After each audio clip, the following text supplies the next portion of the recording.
Aujourd'hui, je vais vous montrer comment utiliser les sub-agents avec Claude. Donc, c'est parti. Donc, premièrement, vous allez pouvoir cloner ce repo-là ou juste downloader les fichiers que vous avez besoin. Donc, vous choisissez un peu l'agent que vous désirez utiliser pour vos applications. Vous pouvez en prendre plusieurs, ils vont entrer en compte au bon moment. Donc, par exemple, je veux coder une application JavaScript, mais je prendrais cet agent-là JavaScript. Donc, si je veux coder une application iOS, je prendrais cet agent-là. Donc voilà.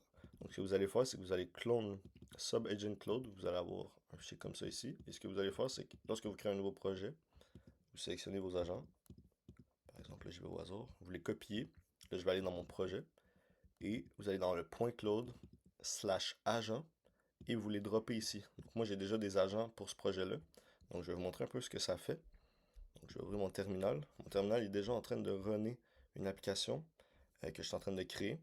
Et en gros, les agences qui vont faire, c'est que par exemple, ici, mon mobile developer, il entre en compte avec une set de règles spécifiques. Et mon front-end developer a pris la relève lorsque j'avais besoin que le front-end prenne en compte. Donc on peut voir ici, il est rendu à Build Main App Navigation and Cooper Inno Tab Scaffold. Donc c'est un peu ça qu'il est en train de faire présentement. Donc si vous voulez créer un agent de A à Z de vous-même, donc votre agent personnalisé, je vais vous montrer comment faire à l'instant.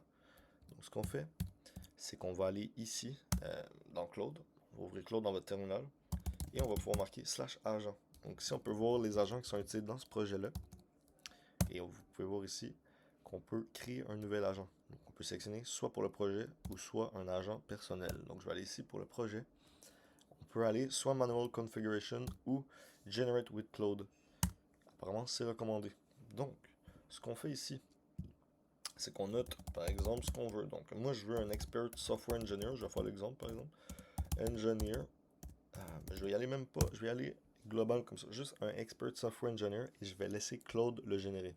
Donc après quelques minutes, ça va générer mon agent expert software engineer.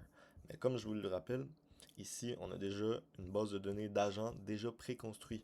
Si vous ne trouvez pas votre agent là-dedans, n'hésitez pas à créer le vôtre. Donc après quelques minutes, mon agent va être créé et va pouvoir développer des logiciels. Donc je vous reviens avec ça.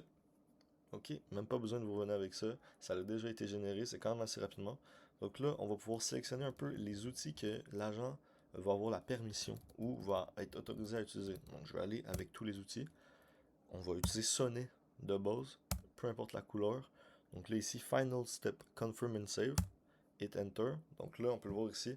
Created Agent Software Architect. Donc on peut le voir ici. Software Architect, il est ici. On va View Agent.